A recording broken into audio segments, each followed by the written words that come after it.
Watch the notify full video the on office of the YouTube. Senate President when you leave this country to go abroad.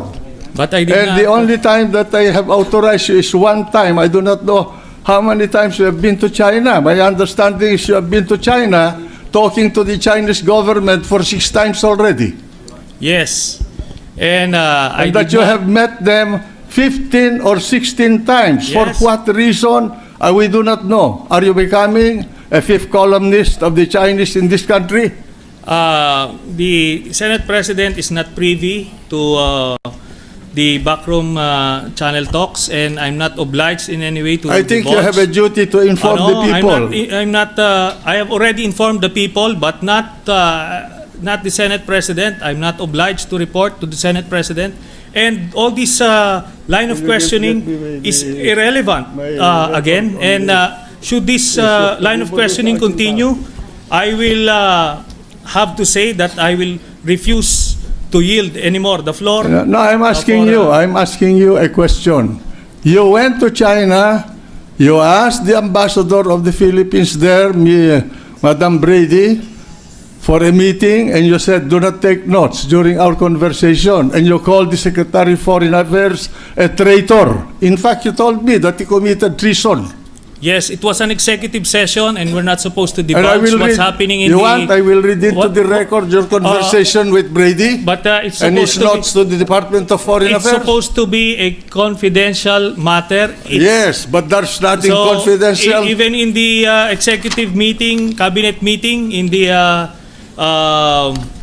cabinet meeting in Malacanang, Mr. President, I will refuse to answer if that's Because you going to be the cannot line. answer the no, questions I'm because going it's to ask going you to about be your improper meeting. in this particular interpretation. Because you cannot answer I the can questions answer. I'm going to I ask can you. answer, but I won't be baited into that trap. You met, The point you met here is, Brady. Mr. President, this is Mr. how I President, felt. may I request this gentleman Mr. President, to in be that case, admonished. I will refuse to yield the floor anymore Well, for in that case, I any will read into interpretation.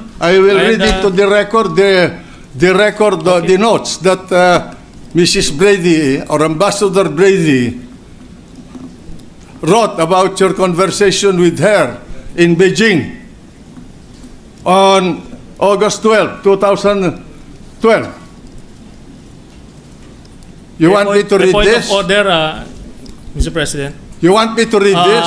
A point of What is order. the point of order? The Senate President may reveal sensitive information pertaining to foreign relations and national security, and I believe it is out of order in You this do not teach me what session. the parliamentary proceedings. I'm not answerable to anybody about There's a what point I of say order, in this hall. Mr. President.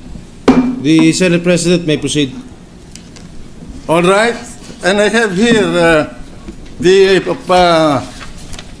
white paper that you've been writing about the Secretary of Foreign Affairs.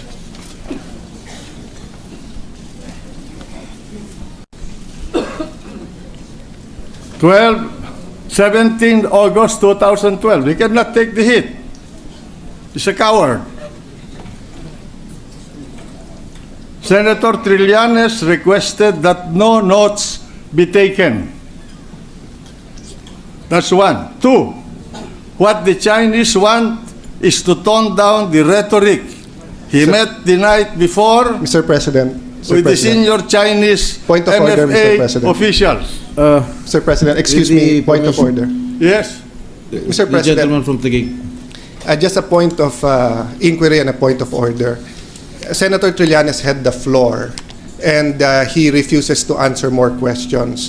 So the Senate President has all the right to continue and to speak if he rises on a point of personal privilege. Well, But- then I will take the... Yes, Mr. President.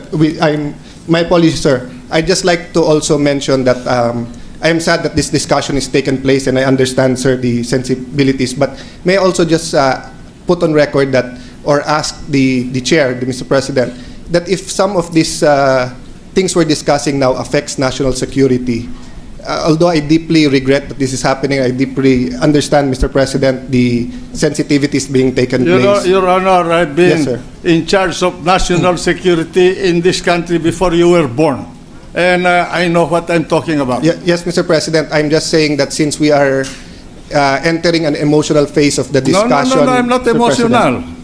President. The truth must be told. Anyway, Mr. President, no one can stop a senator from standing up and saying his piece. I did not start this, you know. Yes, If you Mr. start a President. fight with me, then I'll take you on.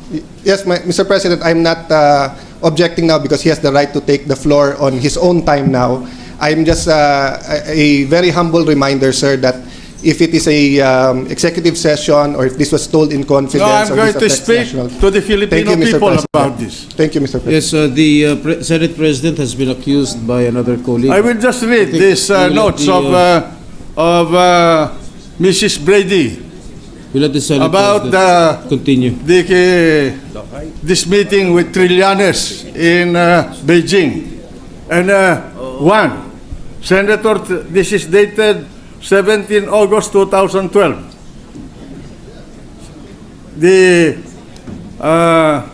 These are notes made by, I have it here with me, the official copy.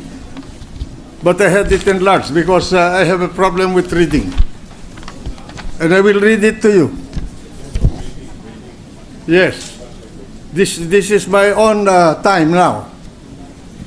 One, Senator Trillanes requested that no notes be taken.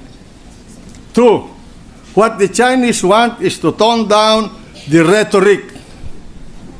He met the night before with senior Chinese MFA official, Ministry of Foreign Affairs. Three, Senator was initially approached by Executive Secretary. Four, when he got involved, it was in the height of the problem. He had to find out what was happening, so he tried to see whether this was a move of the Americans. He was suspecting the Americans as involved in the conflict. He ascertained that they do not want any conflict, especially in an election year. I think the word "they" there refers to the Chinese. Five, on Secretary Del Rosario, U.S. has already let him go. Binitiwan na siya. This is the note of Brady. In the July meeting, Hillary Clinton did not speak up for us. Secretary Del Rosario is committing treason. This is a senator of the Republic calling our secretary a treasonous person. In a foreign land, he does not even know when treason arises. Six, we are internationalizing the issue because of Secretary Del Rosario.